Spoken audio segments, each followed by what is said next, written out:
Hello students, welcome to pluripotent. इसके पहले की क्लासेस में हमने देख लिया था valence bond theory, VSEPR, hybridization, bond angle, इन सब चीजों के बारे में हमने देख लिया था।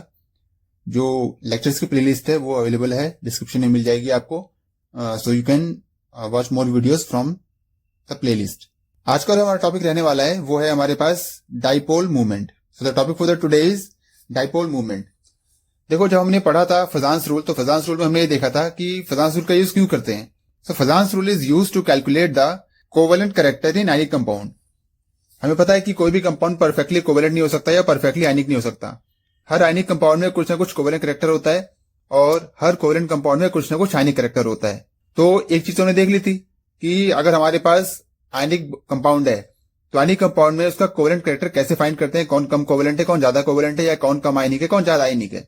आयनिक कंपाउंड्स के लिए हमने ये सब चीजें देख ली थी by using the Fajans rule.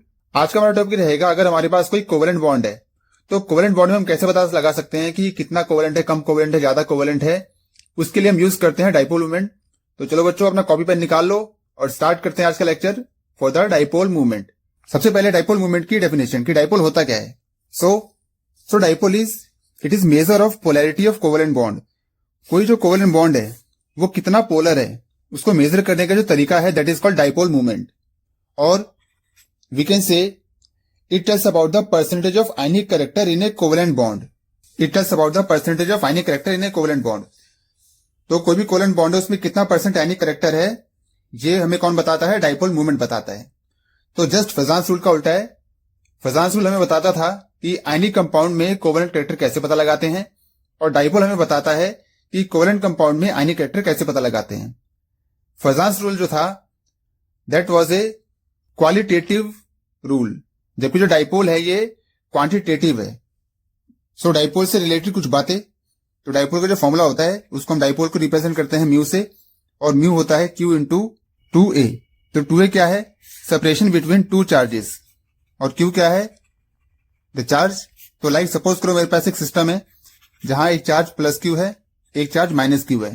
दो चार्ज है प्लस Q माइनस Q, और उनके बीच का जो डिस्टेंस है वो डिस्टेंस मैंने यहां से यहां तक का जो डिस्टेंस है वो मैंने मान लिया डिस्टेंस है 2a।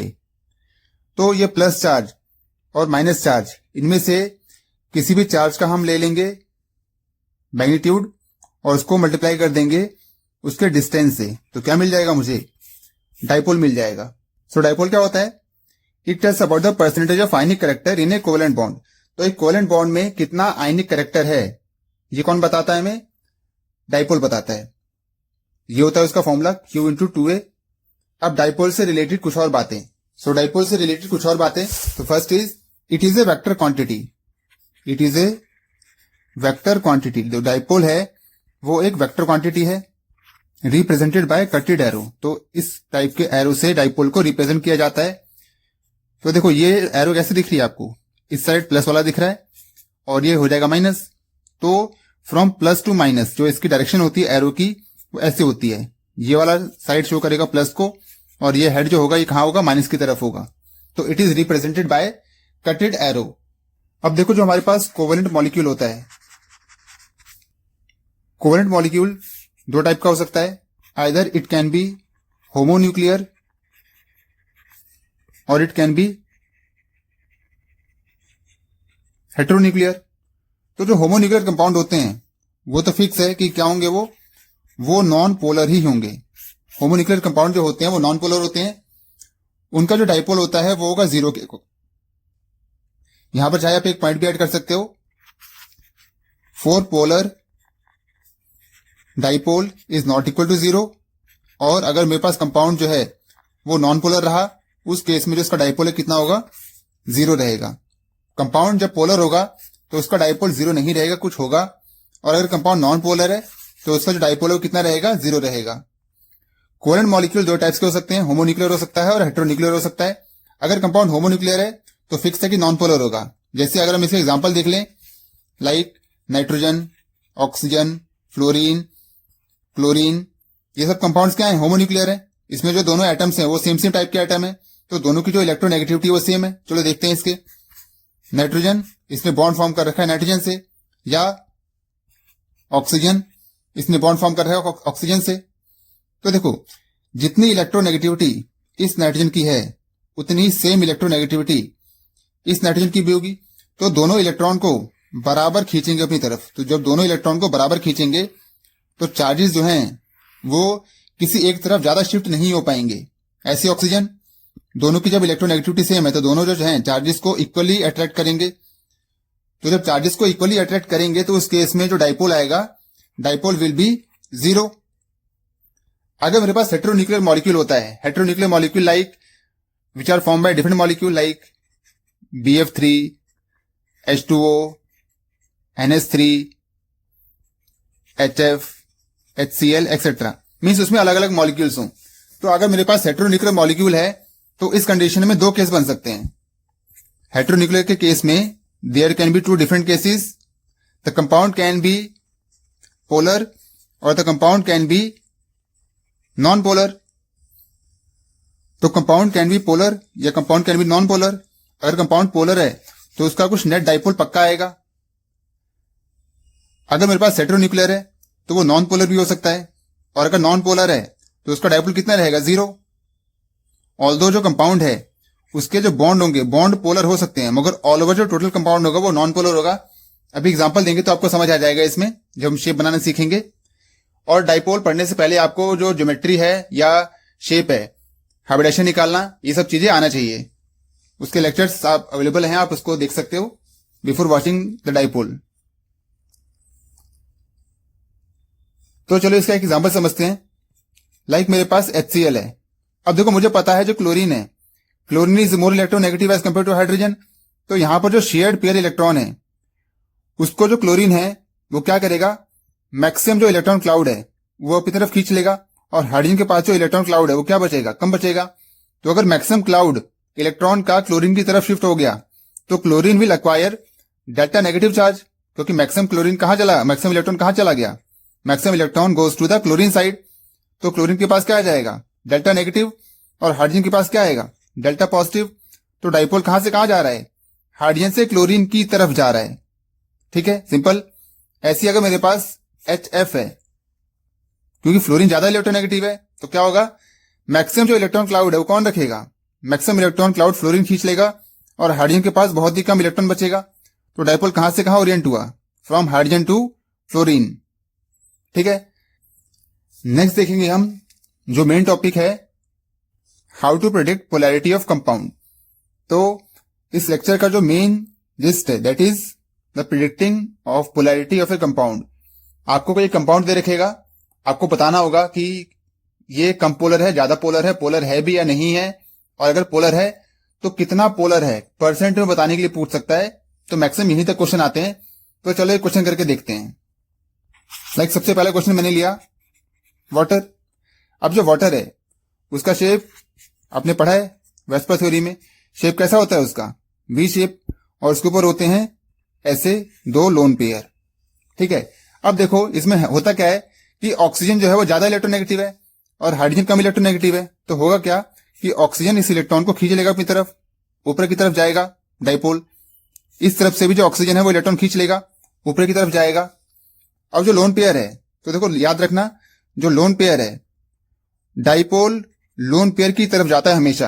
अगर कहीं पर भी लोन पेयर अटैच होगा तो जो लोन पेयर है वो हमेशा क्या करेगा, अपनी तरफ चीजों को खींचता है। तो हमेशा जो डाइपोल होगा वो एटम से लोन पेयर की ओर हमेशा होगा डाइपोल, ये फिक्स है, याद रखना। तो देखो एटम है और ये मेरे पास उसका लोन पेयर है, तो इसका डाइपोल कहां जाएगा, ऊपर।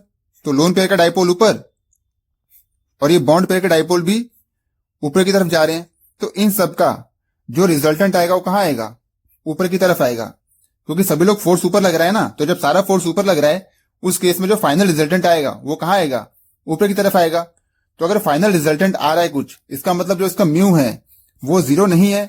तो हम क्या कह सकते हैं, वाटर कैसा है, water is a polar molecule. ठीक है, बहुत सिंपल है। दूसरा एग्जांपल देखते हैं। लाइक सपोज करो मेरे पास CO2 है। अब जो CO2 है उसका शेप होता है लीनियर, इस टाइप का शेप होता है, sp हाइब्रिडाइज होता है। अब देखो ऑक्सीजन जो है वो ज्यादा इलेक्ट्रोनेगेटिव है, तो इस तरफ खींचेगा इलेक्ट्रॉन। इसके अलावा इस तरफ भी ऑक्सीजन है, तो ये इलेक्ट्रॉन खींचेगा इस तरफ। अब देखो दोनों तरफ क्या है, ऑक्सीजन है, दोनों की ताकत सेम है, तो जितना उसने इधर खींचा इस साइड, उतना ही उसने क्या किया, इस तरफ भी खींच लिया। तो जब दोनों बराबर बराबर खींच रहे हैं तो नेट क्या हो जाएगा इसका, इलेक्ट्रॉन कहीं मूव नहीं करेगा, नेट हो जाएगा 0। तो कार्बन डाइऑक्साइड कैसा है, नॉन पोलर कंपाउंड है। कार्बन डाइऑक्साइड कैसा है, नॉन पोलर कंपाउंड है। ऑल्दो जो सी और ओ का, अगर मैं सी और ओ के बॉन्ड की बात करूं तो बॉन्ड जो है वो क्या है, बॉन्ड पोलर हुआ। मगर जो कंपाउंड है, कंपाउंड जो है वो क्या हुआ, कंपाउंड इज नॉन पोलर। जैसे मैंने यहां बात की थी ना, देखो कि अगर मेरे पास नॉन पोलर कंपाउंड है तो उसका डाइपोल कितना होगा, 0 होगा। तो डाइपोल 0 हो सकता है, मगर although bonds can be polar, जो बॉन्ड होते हैं वो पोलर हो सकते हैं, मगर टोटल कंपाउंड जो है वो क्या होगा, न्यूट्रल होगा।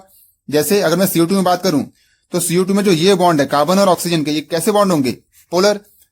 मगर टोटल कंपाउंड का पोलैरिटी कितना है, 0 है। तो जो बॉन्ड्स पर्टिकुलर हैं they can be polar but the compound is non polar. तीसरा एग्जांपल देखते हैं। लाइक सपोज करो मेरे पास BCl3 है, तो BCl3 का जो हाइब्रिडेशन और शेप है, चलो निकालते हैं। देखो बोरोन में होते हैं आउटर मोस्ट में 3 इलेक्ट्रॉन, क्लोरीन में होते हैं 7, और कितने क्लोरीन है, 3। तो टोटल कितना आ गया, 24। अब नंबर 8 से ज्यादा होता है तो क्या करते हैं, 8 से डिवाइड करते हैं, 8 3 जा 24। तो इसका जो इलेक्ट्रॉन पेयर है 3 आया, और 3 इलेक्ट्रॉन पेयर पे हाइब्रिडेशन क्या होती है, sp2, और sp2 पे शेप क्या होती है, ट्रायंगुलर प्लेनर। तो बोरोन, एक क्लोरीन इस तरफ, एक क्लोरीन इस तरफ, एक क्लोरीन इस तरफ। अब देखो जो क्लोरीन है वो ज्यादा इलेक्ट्रोनेगेटिव है, तो जब क्लोरीन ज्यादा इलेक्ट्रोनेगेटिव है तो यहां से ऊपर की तरफ खींचेगा, ये वाला क्लोरीन इधर खींचेगा, ये वाला क्लोरीन इस तरफ खींचेगा।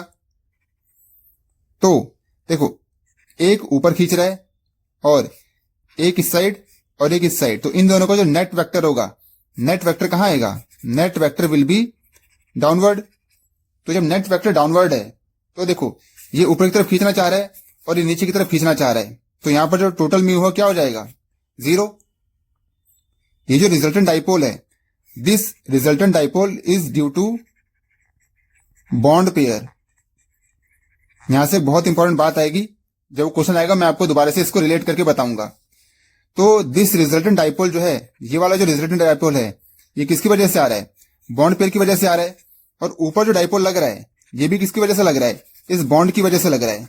तो जो रिजल्टेंट डाइपोल आएगा टोटल कंपाउंड का 0 होगा, क्योंकि दोनों डाइपोल क्या हैं, दोनों डाइपोल बॉन्ड पेयर के डाइपोल हैं। तो अगर दोनों डाइपोल बॉन्ड पेयर के डाइपोल हैं, इसलिए टोटल डाइपोल क्या हो गया, 0 हो गया।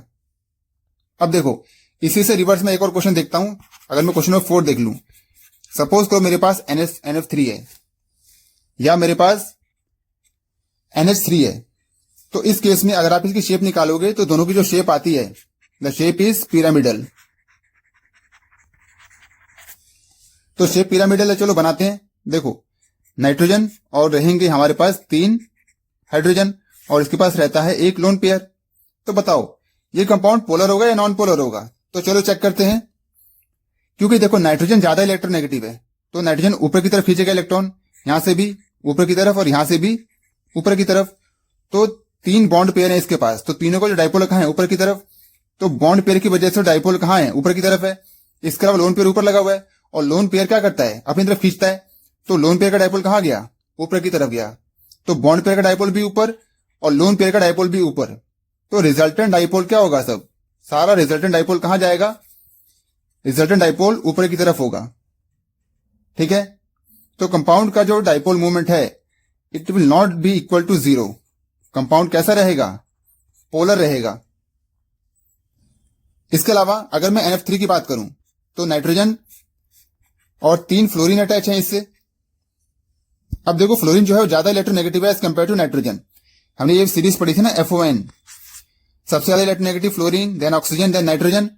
तो फ्लोरीन जो है वो ज्यादा इलेक्ट्रोनेगेटिव है एज कंपेयर टू नाइट्रोजन। तो फ्लोरीन क्या करेगा, नाइट्रोजन की तरफ से इलेक्ट्रॉन खींच लेगा अपनी तरफ। यहां पर भी फ्लोरीन नाइट्रोजन की तरफ से इलेक्ट्रॉन खींच लेगा, यहां पर भी फ्लोरीन नाइट्रोजन की तरफ से इलेक्ट्रॉन खींच लेगा। और इसके पास एक लोन पेयर भी होगा, और जो लोन पेयर का डाइपोल होगा कहां होता है, यस लोन पेयर का डाइपोल होता है ऊपर की तरफ। अब देखो 3 डाइपोल बॉन्ड पेयर के हैं, ये नीचे खींचना चाह रहे हैं, है ना। 3 डाइपोल देखो, 1 2 और 3। ये 3 डाइपोल किसकी वजह से हैं, these 3 dipole are due to the bond pair of electron. तो ये सब मिला जुला के कहां खींच रहे हैं, टोटल डाउनवर्ड खींच रहे हैं, बॉन्ड पेयर का डाइपोल कहां जा रहा है, ऊपर की तरफ जा रहा है, तो क्या एक दूसरे को कैंसिल आउट कर देंगे? नहीं, बिल्कुल कैंसिल आउट नहीं करेंगे। ये कंपाउंड जो है इसका डाइपोल जीरो नहीं होगा और कंपाउंड जो होगा वो पोलर होगा। अब देखो क्यों पोलर हुआ, देखो यहां पर तो मैंने क्या कहा, एक ऊपर की तरफ खींच रहा था और एक नीचे की तरफ खींच रहा था, तो एक ऊपर एक नीचे, टोटल क्या हो गया, जीरो। यहां पर भी क्या हो रहा है, एक ऊपर और दूसरा नीचे, तो एक ऊपर है दूसरा नीचे है, मगर मैंने कहा टोटल डाइपोल जीरो नहीं होगा। अब ऐसा क्यों होगा, तो अब देखो जो डाइपोल है वो लग किसकी वजह से रहा है। यहां पर देखो ये जो दोनों डाइपोल आ रहे थे, ये वाले और ये वाले, तो ये जो दोनों डाइपोल हैं ये डाइपोल किसकी वजह से हैं, these dipole are due to bond pair of electron. दोनों डाइपोल जो हैं वो बॉन्ड पेयर की वजह से हैं, बॉन्ड पेयर की वजह से है, ये बॉन्ड पेयर की वजह से है, दोनों डाइपोल बॉन्ड पेयर की वजह से हैं। जबकि इस वाले केस में देखो जो ये वाला डाइपोल है ये किसकी वजह से है, this is due to lone pair. देखो लोन पेयर है ना इसके पास ये, तो ये जो डाइपोल लग रहा है किसकी वजह से लग रहा है, लोन पेयर की वजह से लग रहा है। जबकि जो ये वाला डाइपोल लग रहा है ये किसकी वजह से है, ये इन बॉन्ड्स की वजह से है, ये इन बॉन्ड्स की वजह से है। तो dipole movement of bond pair is not equal to dipole movement of lone pair. तो कंपाउंड कैसा हो जाएगा, पूरा कैंसिल आउट नहीं हो पाएगा और इसका कुछ ना कुछ डाइपोल आएगा। ठीक है, समझ आया। अब देखो फ्लोरीन जो है वो ज्यादा इलेक्ट्रोनेगेटिव है as compare to nitrogen, fluorine जो है वो ज्यादा इलेक्ट्रोनेगेटिव है एज कंपेयर टू नाइट्रोजन। तो अगर मैं कंपेयर करूं NH3 और NF3, इन दोनों में कंपेयर करूं तो बताओ डाइपोल किसका ज्यादा होगा। हम डाइपोल देख रहे हैं इलेक्ट्रोनेगेटिविटी के थ्रू, जिसकी इलेक्ट्रोनेगेटिविटी ज्यादा वो ज्यादा डाइपोल होता है, ज्यादा पोलर होता है। तो इस केस में हमारे पास जो NF3 है वो ज्यादा इलेक्ट्रोनेगेटिव है। तो अगर NF3 ज्यादा इलेक्ट्रोनेगेटिव है तो इसका जो डाइपोल हो क्या होना चाहिए, इसका डाइपोल ज्यादा होना चाहिए, मगर ऐसा होता नहीं है। NH3 का डाइपोल ज्यादा होता है एज कंपेयर टू NF3। अब ऐसा क्यों होता है, देखो मैं ऊपर रीजन समझाता हूं आपको। इसमें क्या हो रहा है, NH3 में जो लोन पेयर का डाइपोल है और जो बॉन्ड पेयर का डाइपोल है दोनों सेम डायरेक्शन में जा रहे हैं। तो बॉन्ड पेयर का डाइपोल लोन पेयर का डाइपोल को हेल्प कर रहा है, तो मिला जुला के सारा जो फोर्स गया वो कहां गया, एक ही डायरेक्शन में गया। जब फोर्स एक ही डायरेक्शन में जाएगा तो उस केस में क्या होगा, उस केस में जो डाइपोल है टोटल वो क्या हो जाएगा, बढ़ जाएगा। जबकि NF3 में देखो आप क्या हो रहा है, NF3 में जो कंपाउंड है उसमें जो लोन पेयर है वो खींच रहा है ऊपर और जो बॉन्ड पेयर है वो खींच रहा है नीचे। तो जब बॉन्ड पेयर ऊपर खींच रहा है लोन पेयर नीचे खींच रहा है तो मिला जुला के क्या हो जाएगा, मिला जुला के टोटल हो जाएगा कम। ठीक है, तो अगर मैं इसको स्टेटमेंट फॉर्म में लिख लूं तो कुछ इस प्रकार से लगेगा। तो देखो ये बहुत इंपॉर्टेंट क्वेश्चन है, स्कूल एग्जाम में काफी बार आता है और एंट्रेंसेस में भी जो इंक्रीजिंग या डिक्रीजिंग ऑर्डर में अरेंज करने को आता है उसमें भी काफी बार पूछा गया है। तो क्वेश्चन पूछता है dipole movement of NH3 is more as compare to NF3 although fluorine is more electronegative than nitrogen. Generally जो डाइपोल है वो इलेक्ट्रोनेगेटिविटी की प्रॉपर्टी होती है, किसी भी कंपाउंड का जितना ज्यादा इलेक्ट्रोनेगेटिव कोई कंपाउंड होगा उतना ज्यादा उसका डाइपोल होगा। मगर यहां पर फ्लोरीन ज्यादा इलेक्ट्रोनेगेटिव होते हुए भी जो फ्लोरीन वाला कंपाउंड है उसकी इलेक्ट्रोनेगेटिविटी ज्यादा है फ्लोरीन की, मगर उसके बाद भी जो उसका डाइपोल आया है वो कम आया। ऐसा क्यों होता है, तो रीजन देखते हैं उसका। In case of NF3 since fluorine is more electronegative than nitrogen therefore dipole is directed from nitrogen to fluorine. देखो NF3 में जो डाइपोल है वो कहां जा रहा था, मैं दोबारा से बना देता हूं। देखो तो अगर मेरे पास NF3 है तो ऐसे थे मेरे पास 3 फ्लोरीन, जब 3 फ्लोरीन थे वहां पर हो क्या रहा था, जो डाइपोल है किसकी तरफ जा रहा था, फ्लोरीन की तरफ जा रहा था, क्योंकि फ्लोरीन जो है वो ज्यादा इलेक्ट्रोनेगेटिव था। इसके ऊपर लगा था लोन पेयर और लोन पेयर का डाइपोल कहां जा रहा था, लोन पेयर का डाइपोल जाएगा ऊपर। तो क्या लिखा मैंने यहां पर, in case of NF3 since fluorine is more electronegative than nitrogen the dipole movement is directed from nitrogen to fluorine. तो सारा का सारा डाइपोल कहां जा रहा है, नाइट्रोजन से फ्लोरीन की तरफ जा रहा है, which oppose the dipole due to lone pair of electron. तो देखो in case of NF3 since fluorine is more electronegative than nitrogen the dipole is directed from nitrogen to fluorine which oppose the dipole due to lone pair of electron. Lone pair जो है उसका dipole ऊपर की तरफ जा रहा है और बॉन्ड पेयर का नेट डाइपोल कहां आएगा, नीचे की तरफ जाएगा। तो जो लोन पेयर का डाइपोल है वो बॉन्ड पेयर के डाइपोल को क्या कर रहा है, अपोज कर रहा है। इस वजह से टोटल जो डाइपोल है वो क्या हो जाता है, कम हो जाता है। तो यहां लिख सकते हैं हम, so total dipole movement get reduce. जबकि अगर मैं बात कर लूं NH3 की, तो देखो अगर मैं बात कर लूं NH3 की तो इन केस ऑफ NH3 जो नाइट्रोजन है वो ज्यादा इलेक्ट्रोनेगेटिव है। देखो ऐसा बनता है इसका, ऐसे बनती है इसकी ज्योमेट्री। तो क्योंकि नाइट्रोजन जो है वो ज्यादा इलेक्ट्रोनेगेटिव है, तो नाइट्रोजन क्या करेगा, ऊपर की तरफ खींचेगा। तो बॉन्ड पेयर का जो डाइपोल है कहाँ आया, टोटल ऊपर, और लोन पेयर की भी कहाँ है, लोन पेयर का डाइपोल भी कहाँ है, ऊपर। तो वही लिखा मैंने, in case of NH3 nitrogen is more electronegative than hydrogen, so dipole movement is directed from hydrogen to nitrogen. Dipole movement कहाँ जा रहा है, हाइड्रोजन से नाइट्रोजन की तरफ जा रहा है, which adds to the dipole movement of lone pair of electron. तो लोन पेयर की वजह से जो डाइपोल है उसमें क्या हो रहा है, बॉन्ड पेयर का डाइपोल ऐड हो जा रहा है। जब लोन पेयर और बॉन्ड पेयर का डाइपोल सेम डायरेक्शन में है तो क्या हो जाएगा, प्लस हो जाएगा, और प्लस हो जाएगा तो जो डाइपोल है इसका क्या हो जाएगा, बढ़ जाएगा। इसी वजह से जो डाइपोल मूवमेंट है वो NH3 का ज्यादा होता है as compare to NF3, although fluorine is more electronegative. तो देखो मैं दोबारा से बताता हूं, ये मेरे पास दो केस थे, NF3 और NH3। NF3 में क्या हो रहा था, जो डाइपोल मूवमेंट है बोन पेयर का और लोन पेयर का, इसको अपोज किया जा रहा था, जबकि NH3 में दोनों क्या कर रहे हैं, एक दूसरे को सपोर्ट कर रहे हैं, एक ही डायरेक्शन में हैं। इसीलिए NH3 का डाइपोल मूवमेंट ज्यादा हो जा रहा था और NH3 का डाइपोल मूवमेंट कम हो जा रहा था।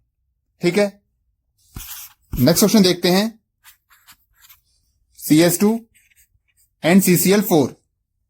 देखो अगर आपने ऑर्गेनिक पढ़ी है तो आपको पता होगा ये दोनों कैसे कंपाउंड होते हैं। They both are non polar solvent.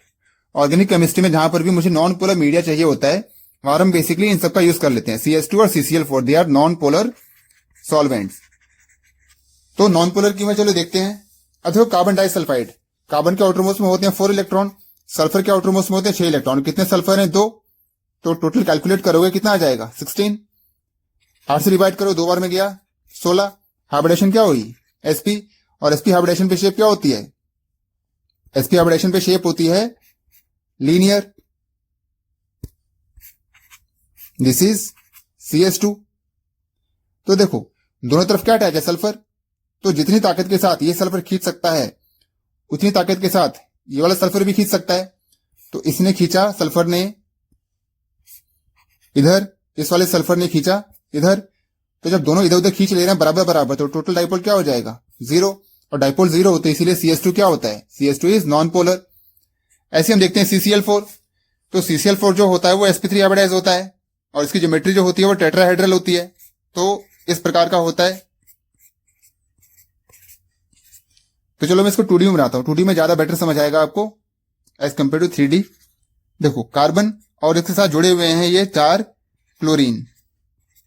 ठीक है, अब देखो होता क्या है कि जितनी ताकत से ये वाला क्लोरीन ऊपर खींचेगा उतनी ताकत से ये वाला क्लोरीन नीचे खींच लेगा, और जितनी ताकत से ये वाला क्लोरीन राइट खींचेगा उतनी ताकत से ये वाला क्लोरीन लेफ्ट खींच लेगा। तो मिला जुला के क्या हुआ, टोटल फोर्स 0 लगा, इसलिए डाइपोल क्या हो गया, 0 हो गया। तो CS2 CCl4 ये जो कंपाउंड्स हैं कैसे होते हैं, the compounds are non polar. Next बात करते हैं BF3 की। तो BF3 की अगर आप शेप निकालोगे तो BF3 की शेप इस टाइप से बनती है, this is BF3, T shape आएगी इसकी। तो नेक्स्ट क्वेश्चन देखते हैं BF3। तो BF3 की जो शेप है वो ऐसी आती है। तो चलो देखते हैं ऐसे क्यों आई। देखो बोरोन में कितने इलेक्ट्रॉन होते हैं, आउटरमोस्ट में 3, और फ्लोरीन में 7 होते हैं। कितने फ्लोरीन है, 3। तो 7 3 21 और 3 में गया तो 24। 8 3 क्या हो जाएगा, ये 24 कट गया। तो 3 पे हाइब्रिडेशन क्या होती है, sp2, और sp2 पे शेप क्या होती है, sp2 पे शेप होती है हमारे पास ट्राइंगुलर प्लेनर। तो देखो जितना ये फ्लोरीन इधर खींचेगा, ये फ्लोरीन इस तरफ खींचेगा, और ये फ्लोरीन इस तरफ खींचेगा। अब क्योंकि डाइपोल वेक्टर क्वांटिटी है तो उस केस में जो इनका रिजल्टेंट आएगा वो क्या आएगा, इस तरफ आएगा। This is a resultant. तो ये जो रिजल्टेंट है ये वाला, दिस रिजल्टेंट, ये रिजल्टेंट क्यों आ रहा है, ये रिजल्टेंट आ रहा है ड्यू टू बॉन्ड पेयर। और ये डाइपोल किसकी वजह से है, this dipole is also due to bond pair. This dipole is also due to bond pair. तो ये भी बॉन्ड पेयर की वजह से और ये भी बॉन्ड पेयर की वजह से, तो दोनों बॉन्ड पेयर की वजह से डाइपोल आ रहे हैं। तो टोटल डाइपोल क्या हो जाएगा, 0। देखो अगर एक तरफ लोन पेयर की वजह से डाइपोल आ रहा होता है और एक तरफ बॉन्ड पेयर की वजह से डाइपोल आ रहा होता है तो वो 0 नहीं होता है। मगर अगर दोनों तरफ बॉन्ड पेयर की वजह से डाइपोल है या दोनों तरफ लोन पेयर की वजह से डाइपोल है, उस केस में जो डाइपोल मूवमेंट है वो क्या हो जाएगा, 0 हो जाएगा। तो BF3 कैसा है, BF3 is a non polar compound. आपको ज्योमेट्री बनानी आनी चाहिए, उसके बाद जो क्वेश्चन है वो काफी आसान हो जाता है। नेक्स्ट क्वेश्चन देखते हैं। Like we have SO3। SO3 gas हमारे पास, और एक तरफ देख लेते हैं मेरे पास SO2 है। तो चलो दोनों का निकालते हैं, कौन पोलर है कौन नॉन पोलर है। तो सल्फर के आउटरमोस्ट में होते हैं 6 इलेक्ट्रॉन और ऑक्सीजन के 6 इलेक्ट्रॉन होते हैं, और कितने ऑक्सीजन है 3। तो टोटल यहां इसका सम हो जाएगा इसका 24। 8 से करोगे 3 बार में गया 24। तो जो हाइब्रिडेशन हो गई वो हो गई sp2। और sp2 पे शेप देखी थी हमने, शेप कैसी होती है sp2 की, शेप इज ट्रायंगुलर प्लेनर। अब देखो ऑक्सीजन इधर खींचेगा, ये वाला इधर खींचेगा और ये वाला इधर खींचेगा। इन दोनों का रिजल्टेंट कहां आएगा, नीचे। तो रिजल्टेंट किसकी वजह से है, बॉन्ड पेयर की वजह से। ऊपर डाइपोल लग रहा है बॉन्ड पेयर की वजह से, तो दोनों डाइपोल बॉन्ड पेयर की वजह से हैं। तो टोटल डाइपोल कितना हो जाएगा इसका 0। तो इट इज नॉन पोलर। अब बात करते हैं SO2 की।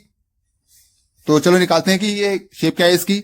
सल्फर के पास आउटरमोस्ट में 6, ऑक्सीजन के पास 6, और कितने ऑक्सीजन है 2। तो 6 दूनी 12 और 12 और 6 18। 8 से डिवाइड करेंगे, 2 बार में गया 16, 2 बच गया। फिर 2 से करेंगे 1 में गया, पूरा कट गया। तो टोटल 3 हमारे पास इलेक्ट्रॉन पेयर आ रहा है, और इसका ब्रेकअप क्या है 2+1 का। 2 है मेरे पास बॉन्ड पेयर, 1 है मेरे पास लोन पेयर। 3 पे हाइब्रिडेशन क्या होती है sp2, और sp2 hybridisation with 1 lone pair. अब देखो आपको जब वेस्पर थ्योरी पढ़ाई थी उनमें बताया था आपको उनकी प्यारी पारुल वाली ट्रिक, तो उसे आप देख के बताओ, याद करके बताओ कि इसकी शेप क्या होगी। Yes, the shape is V shape. तो वी शेप कैसे बनता है, S और साथ में लगे हुए हैं इसके ये 2 ऑक्सीजन, और ऊपर है एक मेरे पास लोन पेयर। तो देखो ये इसका डाइपोल जाएगा ऊपर की तरफ, और ऑक्सीजन खींचेगा इस तरफ, ये वाला ऑक्सीजन खींचेगा इस तरफ। इन दोनों का रिजल्टेंट आएगा नीचे। अब देखो क्या ये एक दूसरे को कैंसिल आउट करेंगे, बिल्कुल नहीं करेंगे, क्योंकि ये जो डाइपोल है ये लोन पेयर की वजह से है, और ये जो डाइपोल है ये बॉन्ड पेयर की वजह से है। तो लोन पेयर के डाइपोल की स्ट्रेंथ अलग होगी, बॉन्ड पेयर के डाइपोल की स्ट्रेंथ अलग होगी। तो जब दोनों की स्ट्रेंथ अलग अलग है तो एक दूसरे को कैंसिल आउट ये बिल्कुल नहीं कर पाएंगे, कुछ ना कुछ डाइपोल रह ही जाएगा। तो इसीलिए जो SO2 है वो कैसा है, उसका डाइपोल 0 नहीं है। This compound is polar.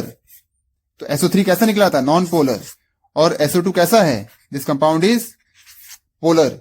समझ में आता है।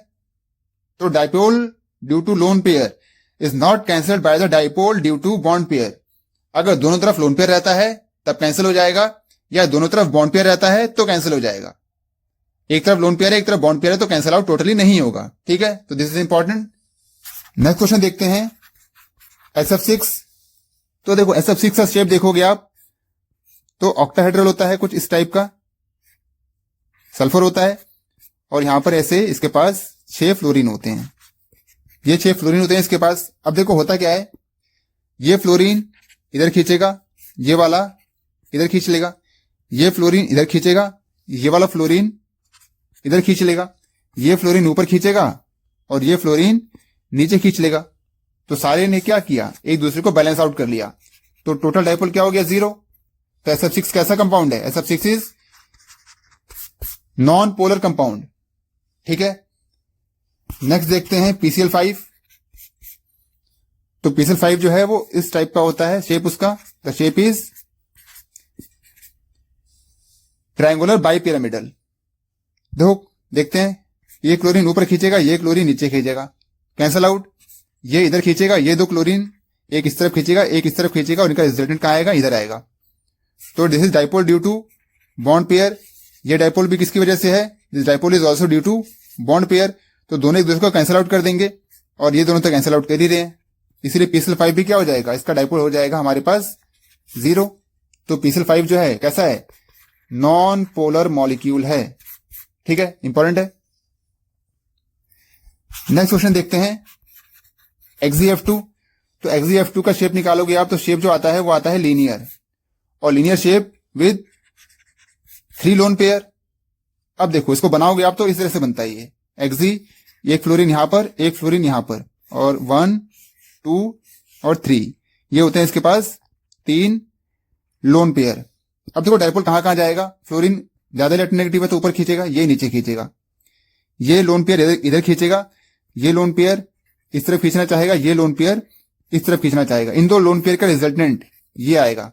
अब देखो, जो ये वाला डाइपोल है ये लोन पेयर का डाइपोल है, ये वाला डाइपोल भी लोन पेयर का है। तो लोन पेयर का डाइपोल और लोन पेयर का डाइपोल क्या कर देंगे, एक दूसरे को कैंसिल आउट कर देंगे। तो इस डायरेक्शन में तो कोई फोर्स नहीं लग रहा है। अगर मैं इस डायरेक्शन में देखूं तो भी कोई फोर्स नहीं लगेगा, क्योंकि फ्लोरीन ऊपर खींच रहा है, नीचे भी फ्लोरीन, तो ये इस तरफ खींच रहा है, दोनों अपोजिट डायरेक्शन में है। तो मिला जुला के टोटल डाइपोल कितना हो गया, इसका 0 हो गया। तो कंपाउंड कैसा रहा, कंपाउंड इज नॉन पोलर। ठीक है, नेक्स्ट क्वेश्चन देखते हैं, XgF4। तो XgF4 का शेप देखोगे आप, तो XgF4 जो है it is square planar. XgF2 का जो शेप होता है वो होता है हमारे पास स्क्वायर प्लेनर। तो अगर इसे ड्रॉ करोगे तो कुछ इस तरह से ड्रॉ होगा, दिस इज Xg, और इसके पास होते हैं इस 4 कोनों पे 4 फ्लोरीन। इसके अलावा इसके पास एक लोन पेयर ऊपर होता है और एक लोन पेयर नीचे होता है। तो देखो, ये फ्लोरीन इस तरफ से, ये फ्लोरीन इस तरफ से, ये फ्लोरीन इस तरफ से, और ये वाला फ्लोरीन इस तरफ से। तो देखो, ये इधर से कैंसिल, ये इधर से कैंसिल, दोनों कैंसिल आउट हो गए। ये इधर से कैंसिल और ये वाला इधर से कैंसिल। इसके अलावा ये लोन पेयर ऊपर खींच रहा होगा, ये लोन पेयर नीचे खींच रहा होगा, तो ये भी क्या हो गए, कैंसिल आउट हो गए। तो मिला जुला के जो टोटल डाइपोल रहा वो क्या रहा, 0। तो कंपाउंड कैसा है, ये नॉन पोलर कंपाउंड है। ये समझ में आता है। तो इस तरह से आप किसी भी कंपाउंड की पोलैरिटी, वो पोलर है या नहीं है, ये आप चेक कर सकते हो। सिंपली शेप बनाओ, आप शेप बना के बहुत सिंपल से चेक हो जाएगा कि वो पोलर है या नॉन पोलर है। ठीक है बच्चों, समझ आता है। नेक्स्ट क्वेश्चन देखते हैं, comparison of cis and trans isomer for polarity. तो comparison of cis and trans isomer for polarity. तो देखो, अगर आपने ऑर्गेनिक पढ़ी है तो ये आपको बहुत अच्छे से क्लियर हो जाएगा, और अगर आपने ऑर्गेनिक नहीं पढ़ी है तो आप वीडियो को स्किप करके आगे जा सकते हो, आगे वाला पार्ट देख सकते हो। तो चलो करते हैं इसको। तो देखो, अगर सपोज करो like we have this compound C2H2Br2, ठीक है, नाम क्या होगा इसका, दिस इज डाइब्रोमो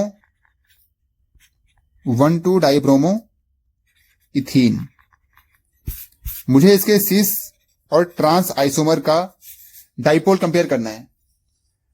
देखो, सिस किसे कहते हैं हम, जब जो सेम ग्रुप हैं वो नियरेस्ट पोजीशन पे रहते हैं, और ट्रांस किसे कहते हैं, जब सेम ग्रुप फारदेस्ट पोजीशन पे रहते हैं। ठीक है, तो चलो मैं इनको ड्रॉ करता हूं। तो देखो, पहले मैं बना रहा हूं सिस फॉर्म, इधर मैं बनाऊंगा ट्रांस फॉर्म, फिर हम उनका कंपेयर करेंगे डाइपोल। तो दिस इज कार्बन। अब देखो, सिस फॉर्म में क्या होगा, मैं दोनों ब्रोमीन को पास पास जोड़ दूं और 2 हाइड्रोजन को यहां जोड़ दूं पास पास। ट्रांस में क्या होगा, मैं ब्रोमीन को मैक्सिमम डिस्टेंस पे जोड़ूं, डायगोनल है ना, ये डायगोनल क्या होते हैं, मैक्सिमम डिस्टेंस पे होते हैं, और 2 हाइड्रोजन भी मैक्सिमम डिस्टेंस पे। तो अगर मैं इनका कंपेयर करता हूं डाइपोल, तो देखो, ये ब्रोमीन इलेक्ट्रोनेगेटिव है तो इधर खींचेगा, ये ब्रोमीन इलेक्ट्रोनेगेटिव है तो इधर खींचेगा। इन दोनों का जो रिजल्टेंट है वो कहां आएगा, यस, ऊपर की तरफ आएगा। और कार्बन क्योंकि ज्यादा इलेक्ट्रोनेगेटिव होता है हाइड्रोजन से, तो कार्बन खींचेगा इस तरफ और ये खींचेगा इस तरफ, तो इनका भी रिजल्टेंट कहां आएगा, ऊपर की तरफ आएगा। तो मिला जुला के जो डाइपोल है वो किस तरफ जा रहा है, मिला जुला के डाइपोल जा रहा है ऊपर की तरफ। तो चलो इसका देखते हैं। अब ब्रोमीन ज्यादा इलेक्ट्रोनेगेटिव है तो ब्रोमीन इधर खींचेगा अपनी तरफ, ये वाला ब्रोमीन अपनी तरफ खींचेगा, ये इधर खींचेगा और ये कार्बन इधर आएगा। तो देखो, जो ये वाला पार्ट है, ये पार्ट, तो ये तो क्या हो गए, ये तो इक्वल है, और ये क्या हो जाएंगे, कैंसिल आउट हो जाएंगे। तो जब ये वाला पार्ट कैंसिल आउट हो गया, जिसकी वजह से इसकी जो पोलैरिटी है क्या हो गई, कम हो गई। तो अगर मैं सिस और ट्रांस को कंपेयर करूं तो बताओ, सिस ज्यादा पोलर है या ट्रांस ज्यादा पोलर है। बहुत कॉमन सी बात है, दिख रहा है आपको, क्योंकि सिस में सारे डाइपोल एक ही तरफ डायरेक्शन लिए हुए हैं, तो जो पोलैरिटी है वो सिस की ज्यादा हुई। तो cis is more polar as compare to trans. तो ये इंपॉर्टेंट क्वेश्चन है, आप ध्यान रखना। इस केस में जो सिस है वो ज्यादा पोलर है एज कंपेयर टू ट्रांस। ठीक है, समझ आता है। तो क्या हमेशा ऐसा ही होगा कि सिस की जो पोलैरिटी है वो ज्यादा होगी एज कंपेयर टू ट्रांस? बिल्कुल नहीं, हर केस में ऐसा नहीं होगा। तो चलो नेक्स्ट केस देखते हैं जहां पर ये चीजें बदल जाएंगी। So like we have next question. So next question is if electron withdrawing group and electron donating group is attached, अगर किसी कंपाउंड के पास कोई इलेक्ट्रॉन विथड्रॉइंग ग्रुप या इलेक्ट्रॉन डोनेटिंग ग्रुप अटैच होता है तो उसके क्या इफेक्ट होते हैं। तो देखो, जो इलेक्ट्रॉन विथड्रॉइंग ग्रुप होते हैं वो माइनस आई इफेक्ट लगाते हैं और जो इलेक्ट्रॉन डोनेटिंग ग्रुप होते हैं वो प्लस आई इफेक्ट लगाते हैं। ऑर्गेनिक नहीं पढ़ी आपने, आपको बिल्कुल ऊपर से जा रहा होगा, कोई दिक्कत नहीं है, इस क्वेश्चन को आप स्किप भी कर सकते हो। जिन लोगों को समझ आ रहा है वो लोग वीडियो आगे कंटिन्यू कर सकते हैं, जिन लोगों को बिल्कुल समझ नहीं आ रहा है वीडियो आगे स्किप करके चले जाओ, आगे वाला पार्ट देख लो। तो माइनस आई इफेक्ट रखने वाले ग्रुप कौन से हैं? जितने भी इलेक्ट्रोनेगेटिव कंपाउंड होंगे सारे के सारे हेलोजेंस हो गए, COOH हो गया, इसके अलावा sp2 hybridise carbon, sp hybridise carbon, सब ज्यादा इलेक्ट्रोनेगेटिव होते हैं। अगर मैं प्लस आई की बात करूं तो इलेक्ट्रॉन डोनेटिंग कौन होते हैं? सारे के सारे जो अल्काइल ग्रुप होते हैं, alkyl group J are electron donating group. इसके अलावा O माइनस हो गया, COO माइनस हो गया, ये सब क्या है? They are electron donating groups. ठीक है, तो चलो इसके ऊपर एक क्वेश्चन देखते हैं। Like we have this compound, ये इसकी सिस फॉर्म है। सिस फॉर्म क्यों है? क्योंकि देखो सेम टाइप के ग्रुप क्या है, पास पास में है। अब मैं ड्रॉ करता हूं इसकी ट्रांसफॉर्म, तो ट्रांसफॉर्म में सेम टाइप के ग्रुप को क्या कर दूंगा? दूर कर दूंगा। तो दिस इज ट्रांसफॉर्म। तो चलो चेक करते हैं किसकी पोलैरिटी कहां पर कितनी है। अब देखो, जो मिथाइल है इसका प्लस आई इफेक्ट होता है तो ये इलेक्ट्रॉन देगा। ब्रोमीन इलेक्ट्रोनेगेटिव है तो इलेक्ट्रॉन खींचेगा, तो अपनी तरफ खींचेगा। हाइड्रोजन इस कार्बन को देगा, ये वाला हाइड्रोजन भी क्या करेगा? कार्बन को देगा। कार्बन जो है वो ज्यादा इलेक्ट्रोनेगेटिव है एज कंपेयर टू हाइड्रोजन। तो ये बना मेरे पास सिस फॉर्म का डाइपोल का स्ट्रक्चर। ठीक है, ट्रांस में देखो, ब्रोमीन इस तरफ खींचेगा, मिथाइल क्योंकि इसका प्लस आई इफेक्ट होता है तो ये इस तरफ ही इलेक्ट्रॉन देगा। हाइड्रोजन इस कार्बन को देगा, ये इस कार्बन को देगा। अब देखो, आप देख के बताओ एरो को डायरेक्शन कि डाइपोल किसका ज्यादा होना चाहिए। इसमें देखो सारी की सारी फोर्स क्या लग रही है? एक ही डायरेक्शन में लग रही है। यहां पर एक फोर्स यहां लग रहा है, एक फोर्स यहां लग रहा है, एक फोर्स इस पे लग रहा है, एक फोर्स इस पे लग रहा है। तो क्योंकि ट्रांसफॉर्म में ज्यादा बेटर तरीके से डाइपोल की अरेंजमेंट है, इसीलिए ट्रांस का जो डाइपोल है वो ज्यादा हो जाएगा इस केस में एज कंपेयर टू सिस। क्योंकि तो ट्रांस में क्या हो रहा है, एक ही डायरेक्शन में क्या हो गया? डाइपोल आ गया। जबकि सिस में क्या हो रहा है? डायरेक्शन थोड़ी सी चेंज है। ब्रोमीन इस तरफ खींचना चाहता है, मिथाइल इस तरफ देना चाहता है, तो डायरेक्शन जो है थोड़ी सी चेंज हो गई। इस वजह से इसमें जो ट्रांस है उसका डाइपोल मोमेंट ज्यादा रहा है एज कंपेयर टू सिस। इसीलिए हम ये नहीं कह सकते कि हमेशा सिस का ज्यादा होगा, ट्रांस का ज्यादा होगा। डिपेंड करता है कंपाउंड कौन सा दे रखा है, उसके अकॉर्डिंग जो डाइपोल मूवमेंट है ये डिसाइड होगा। नेक्स्ट देखते हैं कंपैरिजन इन बेंजीन रिंग। तो देखो, बेंजीन जो है वो ऐसा होता है। इसमें अगर सपोज करो कि कोई कंपाउंड यहां पर अटैच है तो जस्ट जो पहली पोजीशन होती है इसे कहते हैं हम ऑर्थो। ठीक है, ओ से रिप्रेजेंट किया जाता है। जस्ट जो दूसरी पोजीशन होती है उसे कहते हैं मेटा, एम से रिप्रेजेंट किया जाता है। और जो इसके अपोजिट पोजीशन होती है इसे कहते हैं पैरा, और इसे पी से रिप्रेजेंट किया जाता है। तो अगर बेंजीन पे कोई कंपाउंड अटैच है तो उसे जस्ट पहली पोजीशन ऑर्थो होगी, जस्ट दूसरी पोजीशन मेटा होगी और तीसरी पोजीशन पैरा होगी। OMP, ओम प्रकाश। ठीक है, पहली पोजीशन ऑर्थो, दूसरी मेटा, तीसरी वाली पैरा। तो चलो कंपेयर करते हैं कि ऑर्थो की ज्यादा होगी, मेटा की ज्यादा होगी या पैरा की ज्यादा होगी। तो लाइक वी हैव क्वेश्चन। तो मेरे पास ये 3 कंपाउंड है, इनके नाम है 1, 2। वैसे नाम से क्या करना आपको, जब नेमिंग सीखोगे तब देखना। देखो, ये 1,2 डाइब्रोमो बेंजीन है, this is 1,3 dibromo benzene and this is 1,4 dibromo benzene. 1,2 dibromo benzene, 1,3 dibromo benzene, 1,4 dibromo benzene. तो नाम से हमें कुछ करना नहीं है, हम चलो इनका डाइपोल चेक करते हैं, हमें तो वो सीखना है। देखो, ब्रोमीन जो है वो इलेक्ट्रोनेगेटिव है तो इस तरफ खींचेगा, ये वाला ब्रोमीन इस तरफ खींचेगा। तो देखो, बेंजीन जो है या कोई भी सर्कल होता है उसके बीच का जो टोटल एंगल है कितना होता है? 360। मीन्स ये सारे जितने एंगल हैं ये वाले, they all angle are of 60 degree each. ये सारे जो एंगल हैं कितने कितने डिग्री के हैं, 60 डिग्री के हैं।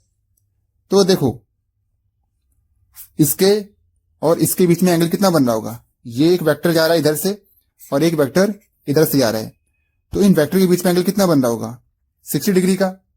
इसमें देखो ये ब्रोमीन ऊपर खींच रहा होगा, ये वाला ब्रोमीन यहां खींच रहा होगा, तो एक ऊपर और एक इधर, तो इनके बीच में एंगल कितना बना, एंगल इज 120। जबकि इसमें देखो एक ऊपर खींच रहा है और एक नीचे खींच रहा है, तो इन दोनों के बीच में जो एंगल है वो कितना बना, एंगल इज 180 डिग्री। तो एक में 60 डिग्री एंगल है, एक में 120 डिग्री एंगल है और एक में 180 डिग्री एंगल है। तो बताओ देखो इसमें तो क्या हो रहा है, इसमें तो सिंपल दिख रहा है, डायपोल क्या हो गया, 0 हो गया, क्योंकि अपोजिट है ना, एक दूसरे को कैंसिल आउट कर देंगे पूरा का पूरा। तो जब एक दूसरे को कैंसिल आउट कर दिया तो डायपोल 0 हो गया। तो मुझे कंपेयर बेसिकली करना है ऑर्थो और मेटा में से किसका डायपोल ज्यादा है। अब देखो इसका एंगल कम है तो ऑर्थो का एंगल कम है, इसलिए जो ऑर्थो का डायपोल है वो ज्यादा होगा। तो ऑर्थो का डायपोल ज्यादा, उससे कम मेटा का, और पैरा का तो 0 हो ही गया है। तो ऑर्थो मेटा पैरा में ये वाली कंडीशन होगी जब सेम नेचर के ग्रुप्स अटैच होंगे। तो जब सेम नेचर के ग्रुप अटैच होंगे उस केस में ऑर्थो का, देन फिर उससे कम मेटा का और सबसे कम 0 हो जाएगा पैरा का। तो यहां से हमने बात क्या सीखी है, तो इस सेंटेंस को आप ऐसे बॉक्स बना के और रख लेना। ये क्या कहता है, lesser the value of angle between vector more will be the resultant. जैसे मैंने यहां इस क्वेश्चन में देखा, एंगल जितना कम था डायपोल उतना ही ज्यादा आया, एंगल जितना कम था डायपोल उतना ही ज्यादा आया, इसलिए ऑर्थो का ज्यादा आया ना। तो जितना कम एंगल होगा उतना ही ज्यादा उसका क्या होगा, रिजल्टेंट होगा। तो एंगल और रिजल्टेंट, एंगल और रिजल्टेंट कैसे वेरी करते हैं, इनवर्सली वेरी करते हैं। जितना कम एंगल होगा रिजल्टेंट उतना ही ज्यादा होगा। ठीक है, समझ आती है बात। तो चलो इसी से रिलेटेड एक और क्वेश्चन देखते हैं, जहां पर जो ग्रुप्स हैं वो मैं अलग अलग लेता हूं। अगर ग्रुप्स अलग अलग हैं, एक इलेक्ट्रॉन डोनेटिंग ग्रुप मैं लेता हूं और एक इलेक्ट्रॉन विड्रॉइंग ग्रुप लेता हूं। तो लाइक मेरे पास सपोज करो कि ये 3 कंपाउंड है, this is first, this is second and this is the third one. अब देखो चलो इसमें चेक करते हैं कि डायपोल किसका ज्यादा होगा। ये क्लोरीन इलेक्ट्रोनेगेटिव ऊपर की तरफ खींचेगा, मिथाइल का प्लस आई इफेक्ट होता है, तो प्लस आई इफेक्ट है, तो इलेक्ट्रॉन क्या करेगा, ये डोनेटर है ये। तो जब इलेक्ट्रॉन डोनेटर है तो देखो अब बताओ एंगल कितना बनेगा, इसका और इसका एंगल कितना बना, एंगल इज 120 डिग्री। इसमें देखो ये क्लोरीन ऊपर की तरफ और ये मीथेन क्या करेगा, इलेक्ट्रॉन इस तरफ देगा। तो इनके बीच में, एरोस के बीच में एंगल कितना बना, 60 डिग्री का। इसमें देखो ये क्लोरीन इलेक्ट्रॉन ऊपर खींचेगा और ये मिथाइल भी ऊपर ही देगा।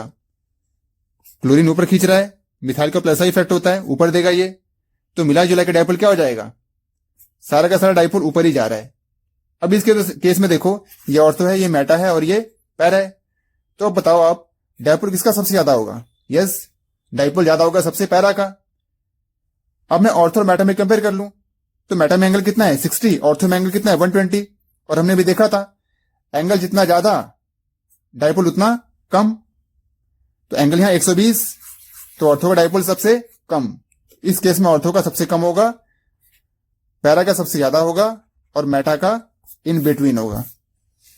इस तरह से हम कंपेयर कर सकते हैं कि अगर मेरे पास सेम ग्रुप अटैच हो उस केस में कैसे कंपेयर करते हैं, और अगर मेरे पास डिफरेंट ग्रुप अटैच हो तो अगर डिफरेंट ग्रुप अटैच हो तो कैसे कंपेयर करते हैं। तो इस तरह से कंपेयर किया जाता है डायपोल मूवमेंट। ठीक है बच्चों, तो ये डायपोल से रिलेटेड कुछ बातें थी जो आपको याद रखनी है। नेक्स्ट देखते हैं हम application of dipole movement. Dipole movement के क्या क्या एप्लीकेशन हो सकते हैं। तो सबसे पहला एप्लीकेशन, इतने सारे हम क्वेश्चन करके आए, तो yes the first one is predicting the polarity of molecule. So the first application is predicting the polarity of molecule. और कैसे करते थे? अगर मेरा डाइपोल 0 होता था तो कंपाउंड कैसा होता था? Non polar. और अगर 0 नहीं होता था तो कंपाउंड कैसा होता था? पोलर. तो the first application is predicting the polarity of the molecule.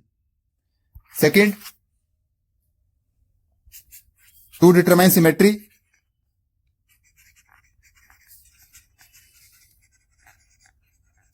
Second is to determine symmetry. अगर म्यू 0 होगा तो कंपाउंड कैसा होगा? सिमेट्रिकल होगा. देखा था हमने जहां पर कंपाउंड्स में डाइपोल 0 आ रहा था वो कंपाउंड कैसे थे? सिमेट्रिकल थे. और अगर डाइपोल 0 नहीं होगा तो कंपाउंड कैसा होगा? एसिमेट्रिकल होगा. ठीक है. Third application is calculation of percentage ionic character. किसी कंपाउंड में कितना परसेंट आयनिक करेक्टर है, that is tailed bye the dipole movement. उसकी वैल्यू निकालेंगे और इसका एक फॉर्मूला होता है. तो इससे हम देखने वाले एक न्यूमेरिकल जो कि पूछा गया है कई बार. तो परसेंटेज आयनिक करेक्टर निकालने का जो फॉर्मूला होता है, it is dipole movement that is observed and dipole movement that is theoretical.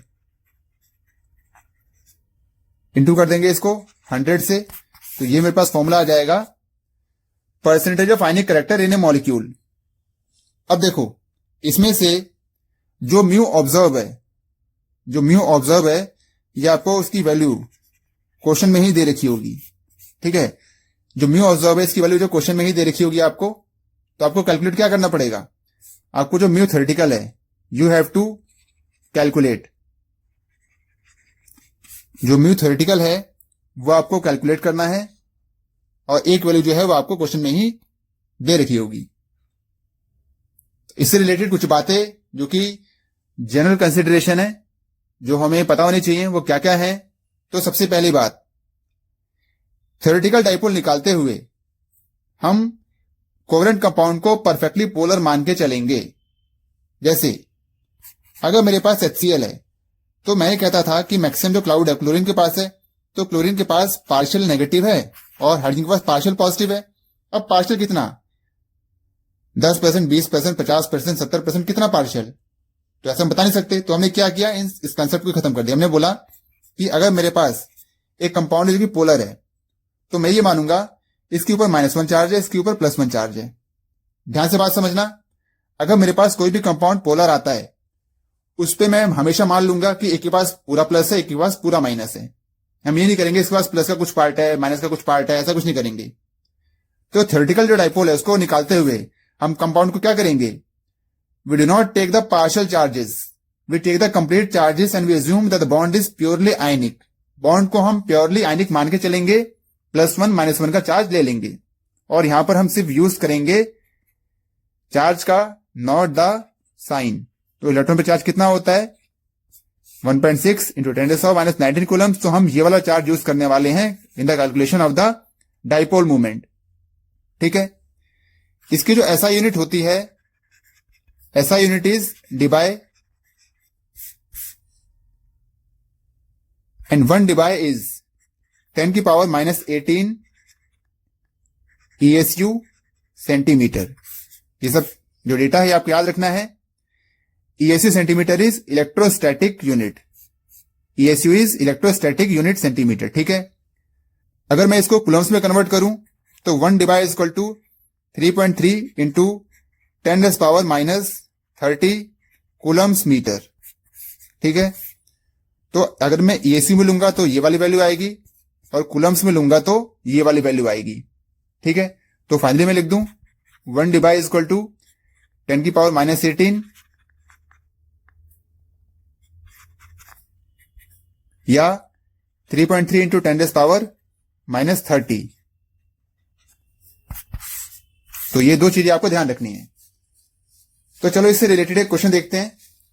तो ये हमारे पास क्वेश्चन है, the bond length of HCl. एक मेरे पास HCl है. इस HCl में जो इसकी बॉन्ड लेंथ है वो 1.34 एंगस्ट्रॉम दे रखी है. इसके अलावा जो इसका म्यू ऑब्जर्व्ड है, म्यू ऑब्जर्व्ड वो है हमारे पास 1.08 डिबाई हमें कैलकुलेट करना है परसेंटेज ऑफ आयनिक करेक्टर। हमें कैलकुलेट करना है परसेंटेज ऑफ आयनिक करेक्टर। अब देखो, percent of ionic character calculate करने के लिए क्या फॉर्मूला था? Mu observe by mu theoretical. मेरे पास क्वेश्चन में क्या दे रखा है? म्यू ऑब्जर्व दे रखा है। मुझे क्या कैलकुलेट करना है? Mu theoretical. तो म्यू थ्योरेटिकल मुझे कैलकुलेट करना है। और म्यू का फॉर्मूला क्या होता है? Q into 2a। और 2a क्या होता था? डिस्टेंस होता था। ठीक है, तो अगर मैं इसका म्यू निकालूंगा तो Q कितना दे रखा है मुझे? Q is the charge on electron given दे रखा है 4.8 इंटू 10⁻⁻10। तो 4.8 इंटू 10⁻⁻10। अब देखो, मुझे जो ये डिस्टेंस दे रखा है ये 1.34 एंगस्ट्रॉम में दे रखा है। अगर मैं इसे कन्वर्ट करूं मीटर्स में तो 1.34 इंटू 10⁻⁻10 मीटर्स हो जाएगा। मुझे सेंटीमीटर में लेना है, तो मैं क्या करूं? इस मीटर को मैं कन्वर्ट करूंगा सेंटीमीटर में, और जब सेंटीमीटर में कन्वर्ट करूंगा तो क्या हो जाएगा? ये 1.34 10⁻⁸ सेंटीमीटर। ये मेरे पास चार्ज था, इसको पुट कर दिया, इंटू डिस्टेंस कितना है इसका? 1.34 इंटू 10⁻⁸ सेंटीमीटर। इन दोनों को मल्टीप्लाई कर देंगे, और मल्टीप्लाई करने के बाद फाइनली जो वैल्यू आएगी इट बिकम्स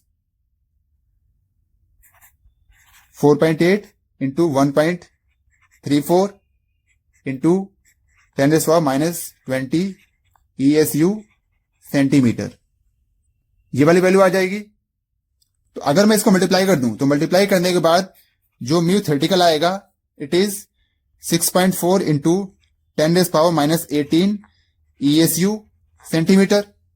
अब देखो, 10⁻⁻18 ESU सेंटीमीटर। अब इसको याद करो, 10⁻⁻18 ESU सेंटीमीटर किसके इक्वल होता है? 1 डिवाई के इक्वल होता है। तो मैं इस वाले क्वेश्चन में जो म्यू थ्योरेटिकल निकाल रहा हूं मैं इसे लिख सकता हूं 6.4 डिवाई। ठीक है, क्योंकि 1 डिवाई किसके इक्वल होता है? 10⁻⁻18 ESU सेंटीमीटर इसके इक्वल होता है। तो मैं वैल्यू को इस तरह से चेंज कर सकता हूं। अब मेरे पास दोनों वैल्यू आ गई हैं। मैं परसेंटेज ऑफ आयनिक करेक्टर कैसे निकालता था? ये फॉर्मूला होता था परसेंटेज ऑफ आयनिक करेक्टर निकालने का। तो म्यू ऑब्जर्व्ड, जो ऑब्जर्व्ड है वो कितना दे रखा है क्वेश्चन में? 1.8।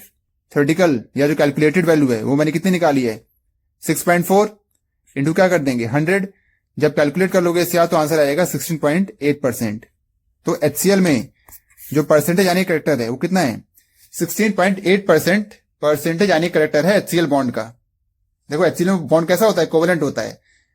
मगर उस कोवेलेंट बॉन्ड में भी जो 16.8% है उस बॉन्ड का नेचर वो कैसा है? वो आयनिक की तरफ जा रहा है। तो फजा जो डाइपोल मूवमेंट है उससे हम जो कोवेलेंट कंपाउंड है उसमें कितने परसेंट आयनिक करेक्टर है इसको हम निकाल सकते हैं। फजांस रूल में क्या करते थे? हम आयनिक कंपाउंड में कोवेलेंट करेक्टर निकालते थे, बट दैट रूल वाज एक क्वालिटेटिव रूल, जबकि ये क्या है? क्वांटिटेटिव है। इसमें कुछ क्वांटिटी निकल जाएगी, वही नंबर आ जाएगा इसमें।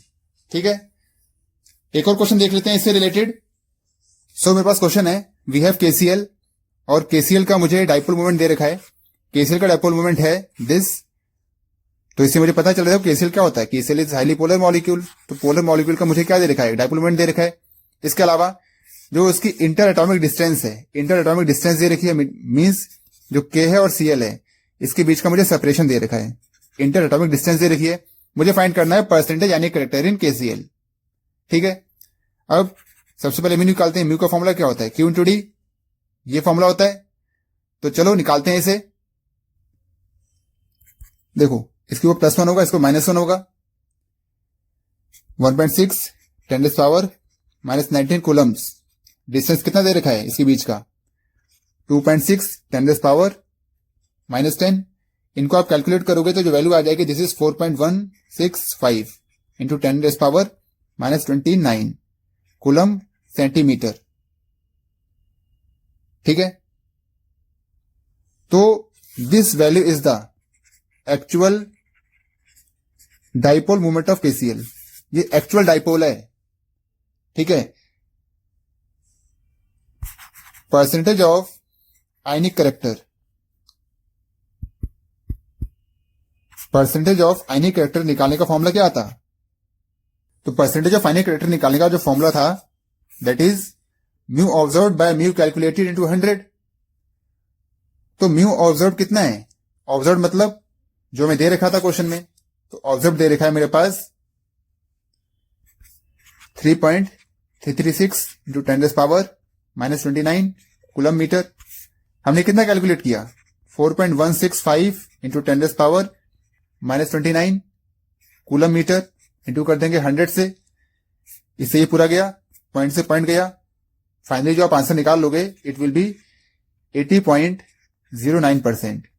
तो जो परसेंटेज आयनिक करेक्टर है इस कंपाउंड में वो कितना है? 80% आयनिक है ये। ठीक है, तो बेसिकली बहुत सिंपल क्वेश्चन आएगा, आपको बस यूनिट्स का ध्यान रखना है। और यूनिट्स ध्यान रखने के लिए जो ये लिखवाया है मैंने आपको, this you should remember. 1 debye is equal to 10⁻⁻18 ESC centimetre और 3.3 इंटू 10⁻⁻30 सेंटीमीटर और कूलम्स मीटर। तो ये जो दोनों चीजें हैं ये आपको ध्यान रखनी है।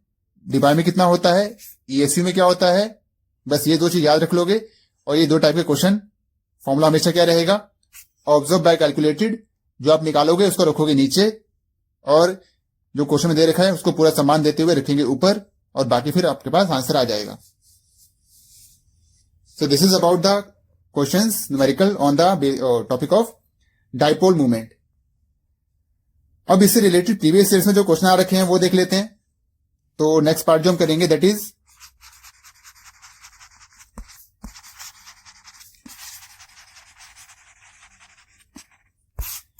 Previous year question on dipole movement. Dipole movement में पिछले सालों में एंट्रेंस एग्जामिनेशन में क्या क्या क्वेश्चन पूछ रखे हैं, लेट्स सी देम। सो पहला क्वेश्चन देखते हैं। ये क्वेश्चन AIPMT या आप कह लो नीट 2014 में आया था। क्वेश्चन क्या है मेरे पास? CO2, CH4, NH3 और NF3 ये कंपाउंड दे रखे हैं। वी हैव टू टेल कि which molecule has the maximum dipole movement. इन चारों में से मैक्सिमम डाइपोल मूवमेंट किसका होता है ये बताना है हमें। अब देखो पिछले हम करके आए हैं, CO2 और CH4 कैसे होते हैं? They are non polar molecule. NH3 NF3 दोनों पोलर होते हैं, मगर दोनों में ज्यादा पोलैरिटी किसकी होती है? NH3 की होती है। तो इसका आंसर क्या हो जाएगा? NH3 simple. पीछे का जो हम पढ़ के आए हैं वही तो है ये सब, पूरा लेक्चर कवर किया है। अगर आपने देखा हो तो ये दो केस मैंने समझाए थे आपको। NH3 और NF3 में से किसका ज्यादा होता है? NH3 और NF3 में से किसका ज्यादा होता है? NH3 का ज्यादा होता है। क्यों? उसका रीजन मैंने समझाया हुआ है। ठीक है, नेक्स्ट क्वेश्चन देखते हैं। Question number 2। ये जो क्वेश्चन है ये AIEEE 2005 में आया हुआ था। और क्वेश्चन पूछता है, हमारे पास 4 चीजें दे रखी हैं, that is BF3, SiF4, SF4 और XeF4। हमें पूछा है कि which of the following would have the permanent dipole movement. इन चारों में से किसके पास परमानेंट डाइपोल मूवमेंट है? अब देखो जो BF3 है इसको हम करके आए थे, इसका शेप कैसा होता है? B, 2 F इधर से और 1 F इधर से, ट्रायंगुलर प्लिनर होता है। ये इस तरफ से खींचता है, ये इधर से खींचता है, ये इधर से खींचता है। इनका रिजल्टेंट ये वाला हो जाएगा। तो ये और ये दोनों क्या कर देंगे? एक दूसरे को कैंसिल आउट कर देंगे और म्यू कितना हो जाएगा इसका? 0। ठीक है, XeF4 पीछे बनाया था हमने, कैसा होता है इसका शेप?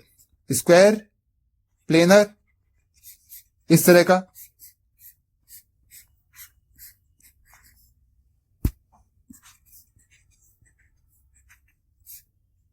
ये इधर खींचेगा, ये इधर खींचेगा, ये इधर खींचेगा, ये इधर खींचेगा। लोन पेयर एक ऊपर खींचेगा, लोन पेयर एक नीचे खींचेगा।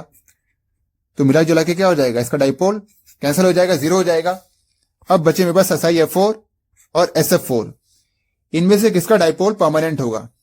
अब देखो इसमें क्या होता है, ये sp3 हाइब्रिडाइज होता है और sp3 हाइब्रिडाइज होगा तो उस केस में इसका जो स्ट्रक्चर है कुछ इस प्रकार से बनेगा। तो आपको CH4 वाला केस समझाया था, तो चलो मैं इसको 2D में बना के समझाता हूं। तो ये सिलिकॉन है, इसके पास ऐसे 4 फ्लोरीन अटैच हैं। जब 4 फ्लोरीन अटैच हैं तो ये ऊपर खींचेगा, ये नीचे खींचेगा, ये वाला इधर खींचेगा और ये वाला इधर खींचेगा। तो मिला जुला के डाइपोल क्या हो गया इसका? 0 हो गया। तो आंसर क्या हो जाएगा? SF4। क्यों? SF4 का जो शेप है वो कैसा होता है? SF4 का शेप होता है सीसॉ शेप, ऐसा होता है SF4। तो यहां पर देखो होगा क्या, ये फ्लोरीन इस तरफ खींचेगा, ये फ्लोरीन इस तरफ खींचेगा। तो ये तो क्या हो जाएगा? इस साइड से कैंसिल आउट हो जाएगा। ये फ्लोरीन इस तरफ खींचेगा, ये फ्लोरीन इस तरफ खींचेगा। तो रिजल्टेंट कहां पर? नीचे। लोन पेयर का रिजल्टेंट ऊपर। तो देखो एक तरफ लग रहा है ऊपर की ओर लोन पेयर का डाइपोल, एक तरफ नीचे लग रहा है बॉन्ड पेयर का डाइपोल। तो क्या लोन पेयर का डाइपोल बॉन्ड पेयर का डाइपोल को कैंसिल आउट कर देगा? बिल्कुल नहीं। इसीलिए इसका जो डाइपोल मूवमेंट है वो जीरो नहीं होगा and it has some dipole movement. तो इसका परमानेंट डाइपोल होगा। तो answer is SF4। So this is the second question. ठीक है, इंपॉर्टेंट है और बहुत सिंपल है। अगर हमने लेक्चर देखा है तो आपको बहुत ही हलवा क्वेश्चन है, ऐसे ही बन जाएगा। नेक्स्ट क्वेश्चन देखते हैं। क्वेश्चन 3 देखते हैं। ये क्वेश्चन केरला इंजीनियरिंग एंट्रेंस में आया था 2000 में। हमारे पास H2O2, CH4, C2H6, BF3 और B2H6 ये हमारे पास ऑप्शन दे रखे हैं ABCDE। हमें बताना है the molecule having a net zero dipole movement. Net zero dipole movement किसका होगा? सो दिस इज क्वेश्चन नंबर 3। ये हमारे पास 5 ऑप्शन दे रखे हैं। हमें इसमें बताना है कि which molecule does have non zero dipole movement. Non zero dipole movement किसका है? मतलब मिला जुला के कहने का मतलब ये है इनमें से कौन सा पोलर है। डाइपोल मूवमेंट जीरो किसका नहीं है, नॉन जीरो डाइपोल मूवमेंट किसका है? अब देखो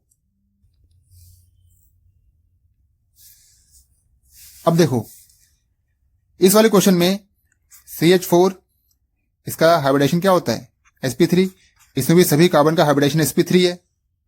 इसमें देखोगे इसका हाइब्रिडेशन sp2 है और इसमें BH3 इसका भी हाइब्रिडेशन क्या है? sp2 है। अब इन सभी केसेस में देखोगे जो स्ट्रक्चर है इन दो में तो स्ट्रक्चर पूरा ही प्लेनर है और डाइपोल क्या हो जाएगा इस केस में? जीरो। इन केसेस में भी जो डाइपोल है वो एक दूसरे से कैंसल आउट हो जाता था, जीरो आ जाता था। बचा कौन? H2O2। तो H2O2 का होता है non planar open book like structure. जो हाइड्रोजन चैप्टर है उसमें इसका स्ट्रक्चर दे रखा है। सो जो H2O2 है इट इज पोलर। ठीक है, इन पांचों में से कौन पोलर है? H2O2 पोलर है। H2O का भाई है ना ये। H2O कैसा होता है? पोलर। तो H2O2 भी कैसा होगा? पोलर। हमारे पास ये क्वेश्चन जो है ये वेस्ट बंगाल में जेई में 2010 में आया था। देखो बहुत अच्छा क्वेश्चन है। इसमें बोला हुआ है मेरे पास ये जो कंपाउंड है इस कंपाउंड का जो डाइपोल है दैट इज 1.5। हमें बताना है कि ये जो कंपाउंड है इसका डाइपोल कितना रहेगा। तो चलो चेक करते हैं। देखो ये हेलोजन है, ऊपर खींचेगा, ये वाला हेलोजन नीचे खींचेगा। तो ये वाला और ये वाला ये दोनों क्या हो गए? इन दोनों ने एक दूसरे को कैंसिल आउट कर दिया। अब ये वाला हेलोजन इस तरफ खींचेगा, ये वाला हेलोजन इस तरफ खींचेगा। इन दोनों का जो रिजल्टेंट है, रिजल्टेंट कहाँ आएगा? रिजल्टेंट डाउनवर्ड्स आएगा। अब जब रिजल्टेंट डाउनवर्ड आएगा तो डाइपोल कितना हो जाएगा? देखो पहले वाली वही कंडीशन पहुंच गई। इस तरफ का हेलोजन इस तरफ का हेलोजन जब इलेक्ट्रॉन देगा, जब डाइपोल बनेगा इनकी तरफ से, तो डाइपोल कहाँ आएगा? इनका रिजल्टेंट नीचे की तरफ आएगा और नीचे की तरफ जो आएगा वो सिंगल की वजह से आएगा। तो आंसर क्या होगा इसका? 1.5। ठीक है, तो ये डाइपोल से रिलेटेड कुछ क्वेश्चन थे जो प्रीवियस ईयर में आ रखे हैं। सो this is about the class on dipole. बहुत इंपॉर्टेंट है, कई बार एंट्रेंस एग्जामिनेशन में इससे क्वेश्चन आया हुआ है। सो आप इसको अच्छे से पढ़ो, इसकी और सारी क्वेश्चन प्रैक्टिस करो। जितना प्रैक्टिस करोगे चीजें उतनी ज्यादा क्लियर होंगी।